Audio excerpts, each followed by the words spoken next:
after a long, regrettable, miserable break from YouTube, the RTH crew is back with another 15 favorite games list. Did you miss us? So we put our heads together and come up with our most anticipated list for 2019, 15 games, 5 from each of us. To remind you how we put our list together, we all sit down and make our individual list, maybe 8 to 10 titles. And then we give it over here to Lucas. He compares them all so that we don't have any crossovers. So we're giving you 15 unique games that we are highly anticipating for 2019. Roll to Hit Gaming, I'm Chip. I'm Joe. And I'm Lucas.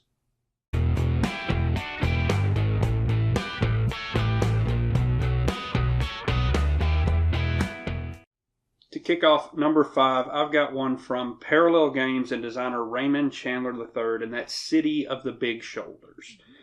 This one takes place just after the Great Fire of Chicago, and players are entrepreneurs looking to start and build all those iconic American businesses that sprung up in the wake of that tragedy.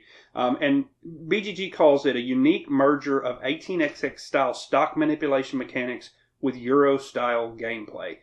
It's supposed to be a little faster than a normal 18xx game, which have always pushed me away for some reason, though I am interested. And I want to try my hand at one of these heavy economic sims, and this might be the one for me with a theme that I really want to get that I really want to experience. So my number 5, City of the Big Shoulders. Yeah, you're coming out of the gate really surprising me because I know how much you don't care for 18xx. I saw this one come along and kind of just wrote it off because I figured you wouldn't be interested. Yeah, man, the theme grabbed me. So. Yeah, I like economic games, so I'm kind of interested in this one as well. I'm interested to see if the theme can really bleed through that whole That's Chicago fire and the rebuild. Mm-hmm. So that really snags my attention. My number 5 is Wonderland's War. It's by Druid City and Skybound Games. Basically, it's an area control and worker placement game. You go out, you gather resources, and those resources you use to build legendary items. You use these items and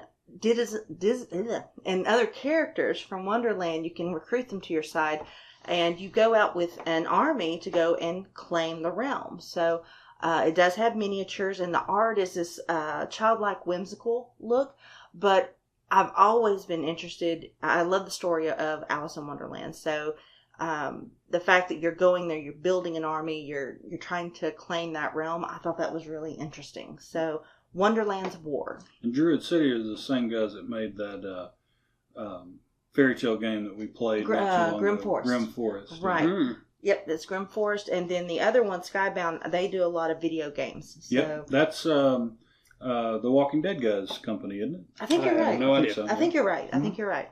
Oh, cool. Well, my number 5, it's number 5 because I've actually been anticipating this game for a long, long time. And that's Brazil from What's Your Game?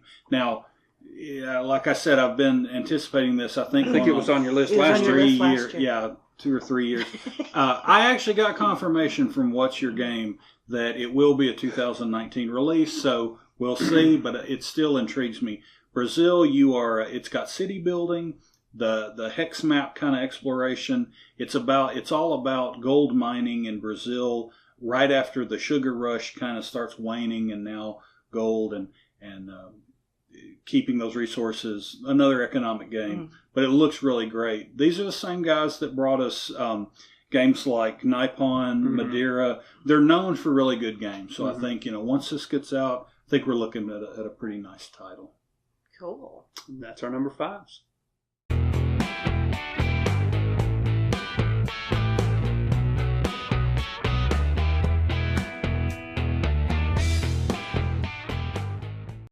Okay, so to start us off on our number 4 games, mine is Inuit the Snowfolk. This is by Board and Dice. Basically, it's a card game. It's card drafting and tableau building.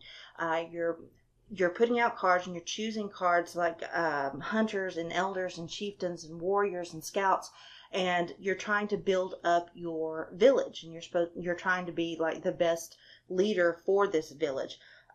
So you're drafting to do that, to build it up. The art on it is absolutely beautiful. That's what first drew me to it, was the box cover art. And then I love card games and card drafting, so That pulled me into it as well. Let's see here. So basically, you're just building up your tableau to build the best village, and so that interested me. And that is Inuit, the Snowfolk. Very cool. I like the theme, and give us more native cultures that are not Vikings or Romans or Greeks or whatever. Sure. Bring it. I really like something that. fresh. Yeah. Yep. Well, this list is going to quickly become the What Did Chip Back on Kickstarter. My number 4 is a solo game called Unbroken, and I was just talking to Lucas about it. So this game, you are the sole survivor of a dungeon crawl adventure party that failed, right? So now you've woken up, you're deep inside the dungeon or the cavern or whatever. All your gear is gone, you're hurt, you're tired, and you have to make it out alive.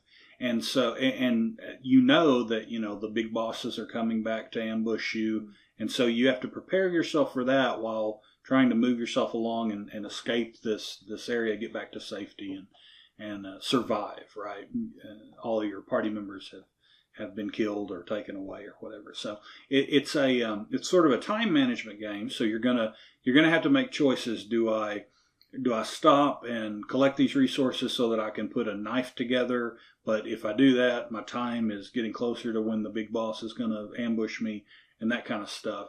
Found it on Kickstarter, thought it sounded interesting. I liked the idea behind the theme it's kind of grim that your party has been waylaid and you're the sole survivor. So thought I'd give it a try and I backed it. It should be coming out sometime first half of the year. That sounds very interesting, especially with the time management bit, because that has that push your luck feel. It does, yeah. That's always kind of cool. Yeah, you gotta weigh it because you can't just not do it either. Right. Because the boss is a boss, and he'll you can't just make a run for it. Yeah, he'll whip you. Right. But at the same time, you don't want to waste too much time because you're also kind of wasting your health away because you are wounded. So it's a matter of getting out in time and being able to overcome those challenges. All right. My number 4 has forced me to realize a trend, and that is that if Stonemaier Games puts something out, I guess I just have to buy it. And that's going to be Wingspan from Elizabeth Hargrave. Like I said, I love Stonemaier Games. This is kind of a medium weight engine building Euro. They're really comparing it heavily to Terraforming Mars, which I think everybody at this table enjoys. But you're a bird enthusiast looking to discover and attract more and different kinds of birds to your aviary. And as you do so, you've got this player board that's your various actions. And in a given line, which is an action, the more birds you've attracted there, the stronger that action is. And then at the end of each turn, there are these categories you're going to score in. So you take one of your action markers. They're just cubes, but think of them kind of like workers. And you score at the end of that. So the next turn, now I have one less action. Okay. And that continues over, I believe it's 4 turns. So you're going to reduce in actions, but your actions that you've built up are going to get stronger as you go. So it looks really interesting. I really like the type of gameplay that is in Terraforming Mars or these other card-based engine building games. And the art kind of takes me back to when I was a kid. When I was in Scouts, we had these books that were bird identification books, and they had drawn pictures of all of these birds that were really pretty. And this has that same kind of or style of art, and it just looks beautiful. So my number 4 is going to be Wingspan. That sounds real cool. Yeah. Yeah. It's got eggs, too. So I watched, I too was a fan of the Audubon books. I watched the introduction for this game, and the system itself looks really, really cool to me. Yeah. I don't know why, but the theme of birding just really turns me off from it. I don't know. I do want to play it, though, because the game system looks really cool. But yeah, I don't know why they picked the theme of, especially Stonemaier. I really didn't see Jamey Stegmaier as being a birdist. Maybe he is. Well, but I think it's that engine building thing, right? Because Scythe has a little bit of that. And, well, yeah, and even watching, the playthroughs and stuff, I was like, they could have picked any other theme of the collection of items and stuff, right? Sure. Why birding? Maybe he bought some really nice bird art. And it's possible, and it does. The game is beautiful. I mean, don't let me turn you off from it. I will play it because, like I said, the system looks really, really neat. But it's just a very strange theme to me. But hey, teach their own. And that's our number 4s.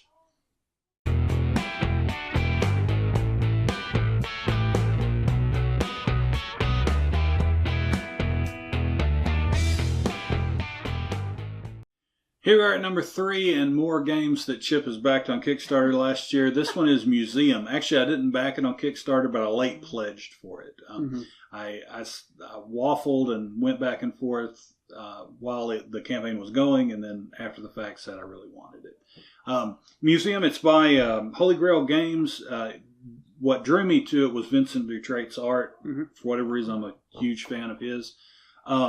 But in this game, it's a tableau kind of tableau building card game. You are the curator of one of the world's great museums, and it is your job to go out and collect all these artifacts to stock your museum and make it the most popular in the world. And so that's what you're doing. And each individual card is a different relic of some type. There's just a lot of variety, beautiful artwork, and it just seemed like a really neat game. So we should be getting that first half of this year, and we'll be getting it to the table. Museum by Holy Grail Games. I like the theme. When you talk about it, it makes me think of what I originally thought that Alexandria game was going to be. Yeah. And it wasn't. Nope. But the theme is exciting for that one for me.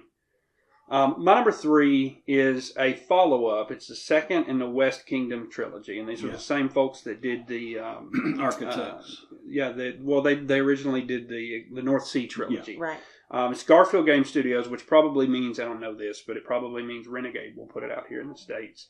And all I really know is the city is under siege, and the king has sent his best knights to provide aid. Each round, players enlist the help of paladins and use workers to build buildings, fortifications, commission monks, confront outsiders. I don't know anything more, but I'll be a day one backer of Paladins of the West Kingdom because I adored Architects of the West Kingdom. I just loved that game. Yeah. So I've actually never played any of the North Sea trilogy. Now I really want to. But, man, the follow-up to Architects, I'm right there. Paladins of the West Kingdom. Yeah, it was a huge hit at this table. I thought it was it was kind of a playoff of Stone Age for me. With the worker placements and stuff. Really enjoyed the way that it played, and we'll be happy to get it back to the table. Yeah, it managed to take that in a way that didn't just irk the hell out of me. So, and I'm interested in Paladins as well. Well, for my number 3, I chose Carnival of Monsters. It's by Amigo, and Richard Garfield designed it. It's another card game. Basically, think of yourself as a carnival master. You are building up your menagerie of amazing, fantastical creatures. Think phoenix, unicorn, dragon, whatever. But you have to, and you can travel to these realms to capture these mythical creatures and bring them back. And you're trying to put on this grand spectacle for your audience. You have to hire hunters so that those mythical creatures don't escape and probably do damage. You also can hire staff. It kind of reminded me when I first read it, I was like, okay, it's teetering on the edge of Drumroll, which I absolutely love that game. Yeah. But it's done in a card cassette collection type way. And like I said, you can hire staff. And I was just, the theme itself, the going out and capturing those mythical creatures to put on a grand, carnival. It just captured my imagination. So I really want to try it and see how that works. That's my number 3, Carnival of Monsters. I did some pre-work for this video, putting together some graphics and stuff that you'll see. And you just put that over way better than the little bit I exposed myself to on it. It didn't seem interesting to me at all, but now that you just went through all that, it does. So she just sold some games for you. Very nice. And those are our number 3s.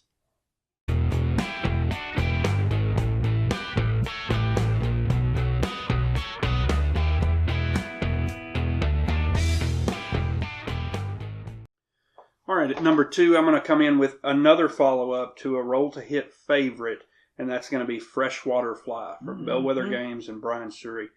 We, at Roll-to-Hit Gaming, love Coldwater Crown, but this one's going to be very different. It's going to be a dice drafting and set collection game. I got to tell you, none of that matters to me. As much as I love Coldwater Crown, I'm getting it. So I'm really, really looking forward to Freshwater Fly. You guys who haven't experienced Brian Sure's games need to try it out. I think he's going to be a designer that we see a lot of good things. And a super nice guy. Yeah. So, Yeah, this game, it was on my list as well, but he knocked me out. So he got to claim it. It sounds a lot of fun. Mm-hmm. For my number 2, I chose a game called Geisha. It's by Detestable Games. It's area control, set collection, and worker placement.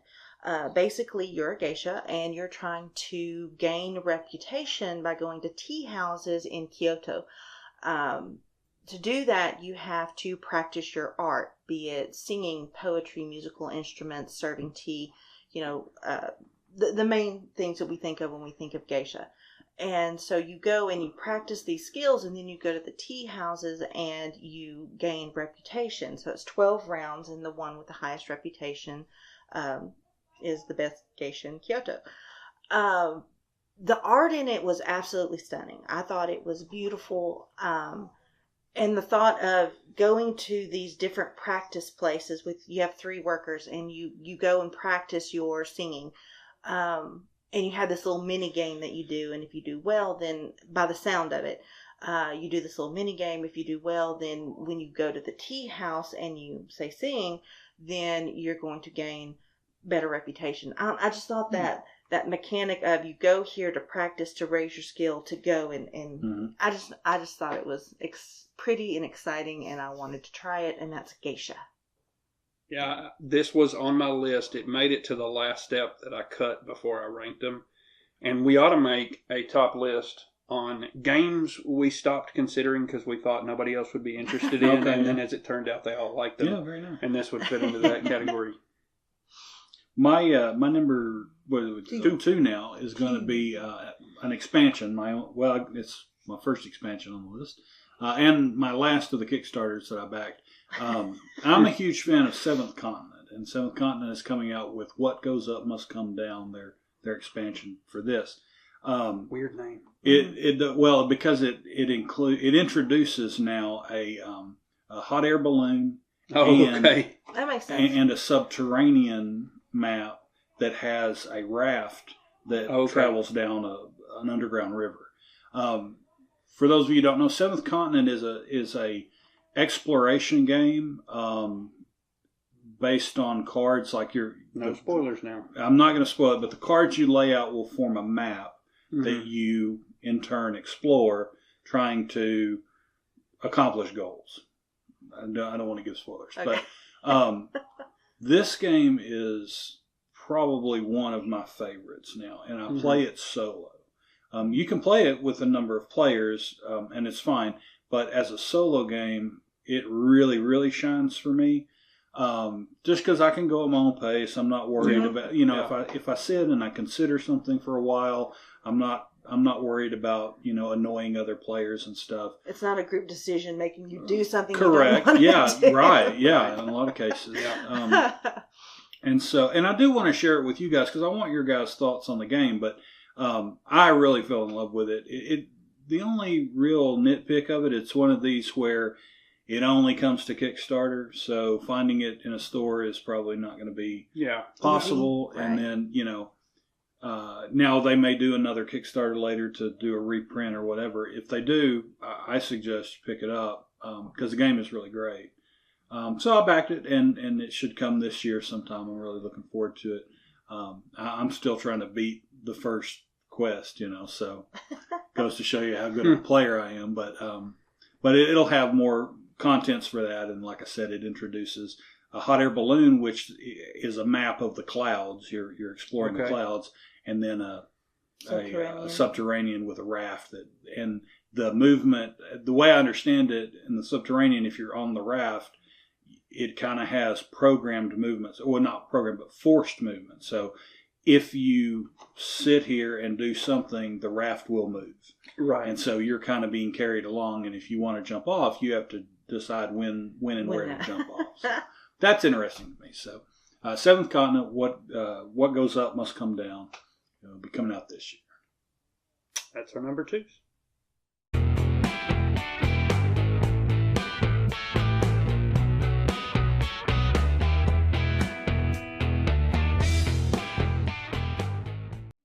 So we're down to our number 1 most anticipated game of 2019, and for me, that was Miso. It's by Colossal Games. Basically, think of it as blood, war, and ritual. You are a Mayan god that is walking among his people, and you have your tribe, and you're trying to gain dominance over the land. So you do that through war, you do that through sacrifice, and you do it through ritual. And I love mythology in general, be it Greek mythology or any kind out there. So to find a game that focused on Mayan mythology really grabbed my interest. With this one, you have area control, you have simultaneous action selection, and each god, because you'll be playing a god, has their own variable player power. So there are many different ways to victory, according to the description. So I love that. I hate where you have to, everyone's doing the same thing and who does it better wins. I like the ability to choose my own path, and that might get me the victory. So that really excited me when I found out that, there's multiple ways to win. But with this mythology-based game, it was a no-brainer for me, so I chose Mizo. Box cover is fantastic on that one. Looks really good. Yeah. I like the Mesoamerican style games. I've always been really interested in, and I don't think we played too many of them, like Tikal and I'm drawing a blank now. Tzolk'in, right, yeah. I've really wanted to play those. I think that kind of theme really fits board games for me. It draws me in. And it does have miniatures, like the god miniatures are like huge according to the pictures, and they're very well sculpted. I mean, it looks like, when we saw the pictures on BGG, I don't know if they have them painted or if they're done that way, but they look like almost wooden tiki statues. But anyway, I was excited. Very cool. My number one is going to be another expansion for one of my all-time favorite games. Robinson Crusoe is getting an expansion called Mystery Tales. And man, I love Robinson Crusoe to begin with, but this is going to add a campaign element to it, where you are playing you're following, I think, the great explorer Percy Fawcett as he searches the Amazon for the lost city of Z. And so I'm really excited about that, because that's, chaining the missions together, I think is really neat. It's going to be brutal because, number one, Percy Fawcett just disappeared and nobody knows where he went. And number two, it's Robinson Crusoe, and, that game will kill you. But it comes with a bunch of other stuff too, right? 10 new characters, other standalone scenarios to play, and new cards, new hunting cards. So there's going to be new animals to kill us and new ways to die. New ways to die in Robinson Crusoe. But for those of you who haven't played Robinson Crusoe, it's highly recommended by me, and I think the rest of the RTH crew. It's a beatdown, but it's a really fun beatdown. You'll have a good time losing until you win, and then it'll be a celebration. Be epic. Yeah. So Robinson Crusoe Adventure Tales, and it should be out this year, maybe early. Yeah, I had that on my list for last year. And Ignacy likes to take his time, back when it was called The Lost City of Z. Yeah. So, yeah, I'm looking forward to that one too. My number one, I didn't put it on the list last year because I had enough foresight to understand they weren't going to deliver it before then. But this is another one of those giant box of miniatures that you could never possibly use, much less paint them all. And that's Batman Gotham City Chronicles. I've been excited about this game for a very long time. It's in the vein of Conan, which we haven't played, and it's another giant box of miniatures. But I like the one versus all games. I really do. It gives me that Dungeon Master feel. And this is a villain player against hero players. Like I said, tons of miniatures. It's Batman, right? I could not pass on this. So that is easily my most anticipated game this year, Batman Gotham City Chronicles. And I really enjoy that one versus all, like with Imperial Assault, where you get to play the Empire against all the heroes. So that should be fun. This is another one of those only Kickstarter games. But I have heard rumor that they've already started working on Season 2. Oh my. So for those of you that missed the Kickstarter, if Season 2 does materialize, I'm sure there'll be a way to get yourself the whole kit and caboodle. So I'm looking forward to this one too. No. That's our 15 most anticipated games for 2019. Post yours in the comments below. Let us know what you thought of these and what else you're looking forward to for Roll to Hit Gaming. I'm Lucas. I'm Joe. And I'm Chip. Follow us on Twitter at Roll to Hit Gaming.